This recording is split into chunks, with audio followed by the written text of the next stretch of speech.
If you wanted to see medieval hypocrisy in its purest form, you didn't need to look far. All you had to do was step into a church sermon on Sunday morning and then follow the same priest to the brothel that evening. Yes, despite the endless preaching on chastity and purity, prostitution was not only tolerated in many medieval cities, it was taxed. The very institution that condemned sex outside of marriage turned it into a source of revenue. In some regions, up to 1/3 of priests paid an annual fornication fee. And here's the wild part. The payment was recorded in the same books as baptism fees and funeral donations. So while sermons thundered against the sins of the flesh, the church quietly profited from them. Doesn't that sound strangely modern? Think of how governments today profit from things they publicly condemn: alcohol, gambling, even pornography.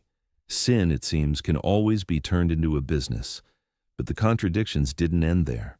Brothels weren't just tolerated, they were often located near universities because it was believed young men needed an outlet for their desires. Imagine studying theology by day and then visiting the local red light district at night, all under the silent approval of civic leaders. And then there were the scandals in monasteries and convents. These were supposed to be places of holy purity, yet stories abound of priests, monks, and nuns caught in affairs. Some accounts are so grim they're difficult to believe, like the case of a young nun who, after becoming pregnant, was forced into a grotesque spiritual cleansing involving violence against her lover's body.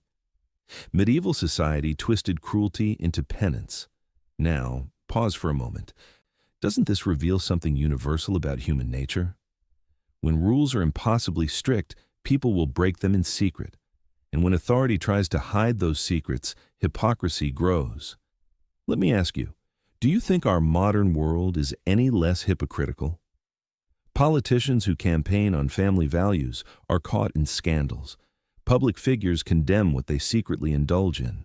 Medieval Europe may have worn robes and crowns, but the game of morality and hypocrisy hasn't changed much.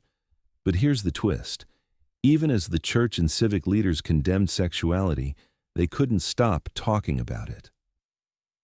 Manuals were written detailing forbidden acts, confessionals filled with whispered secrets, entire books cataloged sins in such detail that they read like manuals of desire. By trying to control intimacy, the authorities may have only fueled an obsession with it. So here's the question for you, watching today. Does suppressing desire actually create purity, or does it just create shadow markets, hidden behaviors, and double lives? Medieval Europe shows us what happens when public morality and private hypocrisy collide. And if we're honest, maybe we don't have to look very far to see echoes of the same thing in our own time.